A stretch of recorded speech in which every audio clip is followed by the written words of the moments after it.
एक बार एक बहुत बड़ा बिजनेसमैन एक छोटे से गांव में जाता है। उसका प्लान होता है कि उस गांव में एक फैक्ट्री लगानी है। वो एक ऐसी जगह तक पहुंच जाता है जहां पर उसके सामने नदी होती है और उसके सामने गांव होता है। अब उसके पास में दो ऑप्शंस होते हैं। एक कि वो सड़क के रास्ते से घूम करके उस गांव तक पहुंचे, जिसमें करीब करीब 8 घंटे लगेंगे, क्योंकि डायरेक्ट कोई रास्ता नहीं है वहां तक पहुंचने का। दूसरा कि सिर्फ 20 मिनट में एक नाव में बैठ करके उस नदी को पार करके उस गांव तक पहुंच जाए। तो अपना टाइम बचाने के लिए उसने उस नाव में बैठने का डिसीजन लिया। वो नाव बहुत ही छोटी सी थी, जिसमें एक तरफ एक आदमी बैठा था जो कि नाव चला रहा था और दूसरी तरफ ये बिजनेसमैन बैठा हुआ था। तो नाव में बैठने की थोड़ी देर बाद उस बिजनेसमैन ने उस नाव वाले से पूछा, तुझे पता है तेरी नाव में कौन बैठा है? तो नाव वाले ने बड़े ही भोलेपन से कहा हाथ जोड़ करके, नहीं साहब मुझे नहीं पता आप कौन है।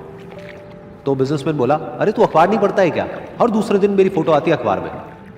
तो नाव वाला बोला, अरे साहब मुझे कहाँ पढ़ना लिखना आता है, मैं बहुत छोटा सा था जब मेरे पिताजी गुजर गए थे, तो अपने परिवार का ध्यान रखने के लिए मैं बचपन से ही काम में लग गया और तभी मेरा स्कूल छूट गया।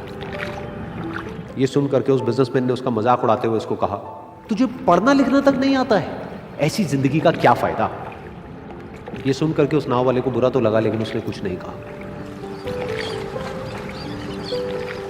थोड़ी देर बाद वो बिजनेसमैन उस नाव वाले से बोला, अभी कुछ ही दिन बाद ये जो सामने तू जमीन देख रहा है, यहां पर मेरी एक बहुत बड़ी फैक्ट्री होगी जहां पर हमारे ब्रांड की मिनरल वाटर की बॉटल्स बनेगी। उस नाव वाले को बात समझ नहीं आई। उसने कहा, क्या बनेगा साहब? तो बिजनेसमैन थोड़ा सा इरिटेट होकर के बोला कि हमारे यहाँ पर पानी की बोतलें बनेंगी जो तेरे गांव में नहीं बिकेगी, लेकिन शहरों में बहुत बिकती है। अरे कभी तू शहर गया होगा तो तूने देखी होगी पानी की बोतलें रखी होती है दुकानों पर। फिर वो नाव वाला बोला, अरे साहब मुझे कैसे पता होगा, मैं तो कभी इस गाँव से बाहर गया ही नहीं। फिर वो बिजनेसमैन उसके ऊपर हंसते हुए बोला, तू कभी इस गांव से बाहर तक नहीं गया, तुझे पता ही नहीं कि शहर क्या होता है? अरे ऐसी जिंदगी का क्या फायदा? उसकी ये बात सुन करके उस नाव वाले को सच में लगने लगा कि मेरी जिंदगी शायद किसी काम की नहीं है। अपनी सोच की वजह से उसका नाव से ध्यान हटा और तभी नाव की टक्कर हो गई एक बड़े से पत्थर से, जिसकी वजह से नाव में पानी भरने लगा और नाव डूबने लगी। उस जगह पर पानी बहुत ही गहरा था और किनारा दूर था। नाव वाले को समझ आ गया कि अब इस नाव को बचाने का कोई तरीका नहीं है और वो अपनी जान बचाने के लिए नदी में छलांग मारने ही वाला था। तभी उसने उस बिजनेसमैन से पूछा, साहब आपको तैरना तो आता है ना? तो बिजनेसमैन घबरा करके बोला, ऐसा क्यों पूछ रहे हो, मुझे तैरना नहीं आता है। उसकी ये बात सुन करके नाव वाले को हंसी आ गई और वो बोला, अरे साहब आपको तैरना तक नहीं आता, ऐसी जिंदगी का क्या फायदा?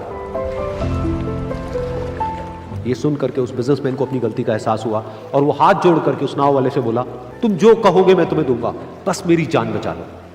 तो उस नाव वाले ने बोला, अरे साहब आप घबराओ नहीं, मुझे सिर्फ तैरना नहीं आता है, मुझे डूबते हुए लोगों को बचाना भी आता है। आप मुझे कस के पकड़ लो, मैं आपको कुछ नहीं होने दूंगा। और फिर उस नाव वाले ने ना सिर्फ अपनी बल्कि उस बिजनेसमैन की भी जान बचाई है। कि हमें जिंदगी में कभी भी किसी का भी मजाक नहीं उड़ाना चाहिए या उसको अपने